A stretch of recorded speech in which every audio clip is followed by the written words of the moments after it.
శ్రీ సత్యసాయి సేవా సమితి మెట్టక్కివలస వారి ఆధ్వర్యంలో పాత ఆముదాల వలస శ్రీ సత్యసాయి మందిరం ప్రాంగణంలో వైద్య శిబిరాన్ని నిర్వహించారు. ఈ కార్యక్రమాన్ని శ్రీ సత్యసాయి సేవా సంస్థల జిల్లా అధ్యక్షులు సూర రామచంద్రరావు, ఆ సమితి కన్వీనర్ కన్నేపల్లి వెంకట కామావధానులు ప్రారంభించారు. 126 మంది వైద్య ఆరోగ్య సదుపాయాన్ని పొందారు.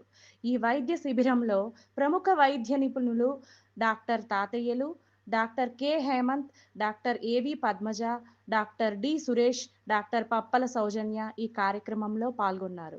జిల్లా సేవాదల్ సమన్వయకర్త Pappala Nageswara Rao, skill development incharge Boina Narasimha Murthy, Amudalavalasa Narasannapeta zonal కన్వీనర్లు రవీంద్రబాబు, మూర్తి, సనాతన సారథి ఇన్ఛార్జ్ రామ్మోహన్, జిల్లా రైస్ ఇన్ఛార్జ్ కొమ్మనాపల్లి రమణ, సేవాదల్ శాషగిరి శాస్త్రి, విశ్వనాథం, సమితి విద్యా విభాగం సమన్వయకర్త ఎస్వి రమణ, యూత్ సమన్వయకర్త దామోదర్ పట్నాయక్, హిరమండలం వృద్ధాశ్రమం ఇన్ఛార్జ్ కరకవలస ప్రహ్లాదరావు సేవాదల్గా పాల్గొన్నారు.